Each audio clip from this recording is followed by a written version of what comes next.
Mereka semuanya mengusir kami. Padahal hanya saya meminta DPR RI supaya tanya itu Kedutaan Besar Singapura di Jakarta. Untuk mengetahui seperti apa kronologis kejadian deportasi yang dialami Ustadz Abdul Somad, kita sudah terhubung langsung dengan Ustadz Abdul Somad yang saat ini berada di Batam, Kepulauan Riau. Assalamualaikum Ustadz. Waalaikumsalam warahmatullahi wabarakatuh. Sehat Ustadz? Alhamdulillah sehat walafiat. Alhamdulillah. Ustadz, kami kembali ingin mengkonfirmasi seperti apa kronologis kejadian sebenarnya Ustadz? Saya berangkat dari Batam menuju Tanah Merah pada tanggal 16 Mei 2022. Sebelumnya, beberapa hari sebelum itu saya sudah mengurus semua urusan dan mendapatkan izin dari ICA, Immigration and Checkpoint Authority, sehingga saya berani untuk masuk. Semua persyaratan sudah lengkap. Kami mendarat pada jam 1.30 jam tangan saya waktu Indonesia. Dan kemudian semua kami ada 6 orang, 7 orang sudah lewat masuk semua. Sahabat saya dengan anaknya 4 orang, saya, istri dan anak saya. Saya terakhir. Mereka sudah di-scan paspor, sudah cap jempol, sudah masuk semua. Tiba-tiba baru saya ditarik lagi. Baru setelah saya disuruh menunggu lebih kurang 1 jam di ruang kecil. 1 meter kali 2 meter. Ditutup. Setelah itu barulah semua rombongan ditarik lagi. Maka tadi ketika saya baca di salah satu portal, Duta Besar Indonesia untuk Singapura mengatakan itu tidak benar deportasi karena tidak dapat izin masuk. Saya kasih tahu. Namun tadi sempat ia menyampaikan bahwa Ustadz Abdul Somad ini sudah tiba di Singapura dalam proses pengurusan keimigrasian. Kemudian ia menjadi salah satu dari rombongannya yang kemudian diperiksa dalam waktu yang cukup lama, tadi ia sampaikan. Dan ia juga menjelaskan, ia juga berada di ruangan berukuran 1 kali 2 meter seperti penjara di imigrasi. Kita akan coba panggil lagi Ustadz Abdul Somad. Assalamualaikum Ustadz. Waalaikumsalam warahmatullahi wabarakatuh. Ya, baik Ustadz, silakan dilanjutkan Ustadz tadi kronologisnya seperti apa. Setelah semuanya masuk, sahabat saya dengan anaknya 2 orang, 4 orang, istri dan anak saya sudah masuk. Mereka menunggu saya karena saya ditahan. Lalu kemudian tidak ada dialog sama sekali. Mereka tidak memperlakukan layaknya. Lalu kemudian seperti lalu saja mereka menanyakan ini tas siapa. Saya bilang ini my wife's bag. Ini istri saya. Peralatan baby. Saya tunjukkan tuh mereka di depan menunggu, lebih kurang jarak 10 meter. Akhirnya mereka dipanggil juga dan semuanya dimasukkan lagi ke dalam ruangan terpisah. Akhirnya kami menunggu selama dari jam 1:30, 1:30, 3, 1:30, 4, 1:30, 1:30 dengan membawa anak kecil. Yang satu berumur 2 tahun, yang satu berumur 3 bulan. Di dalam ruangan sumpek, tidak layak. Setelah itu baru dipulangkan dengan feri terakhir menuju Batam.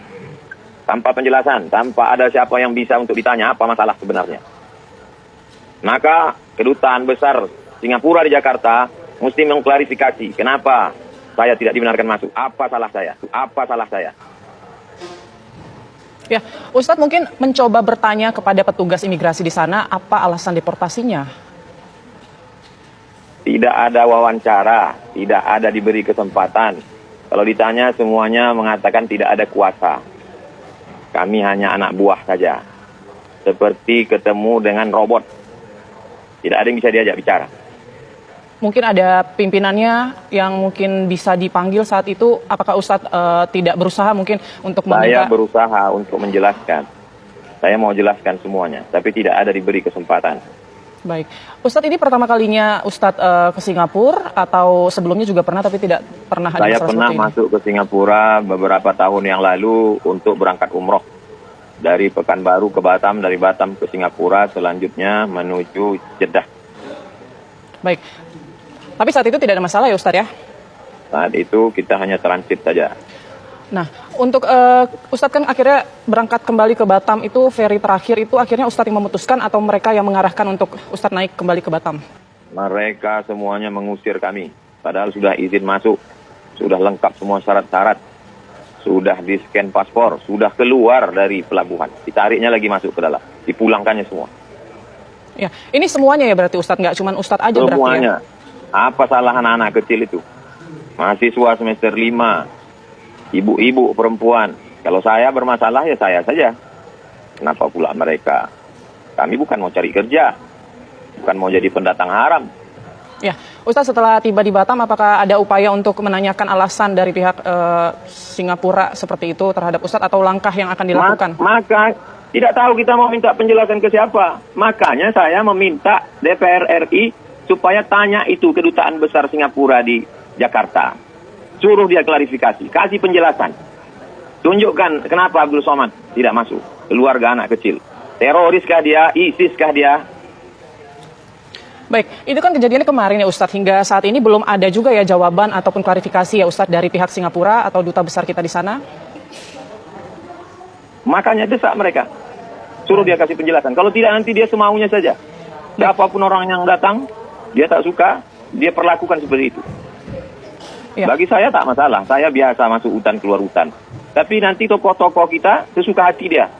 Dia suruh nunggu sekian jam tanpa ada penjelasan, tanpa ada mau wawancara dengan siapa. Sesuka hati dia saja. Baik. Ustadz, pada saat tiba di Batam, mungkin dari pihak Pelabuhan Batam sendiri ada informasi nggak Ustadz? Tidak ada satupun yang memberikan penjelasan. Baik, langkah selanjutnya nih Ustadz, jika misalnya hari ini belum juga ada klarifikasi, kemudian apa yang akan Ustadz lakukan nih? Kita sebagai warga masyarakat, kita punya pemerintah.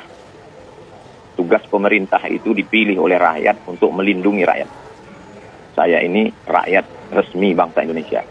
Tidak pernah melanggar hukum, taat pajak, intelektual, bukan perampok saya ini, bukan garong. Baik.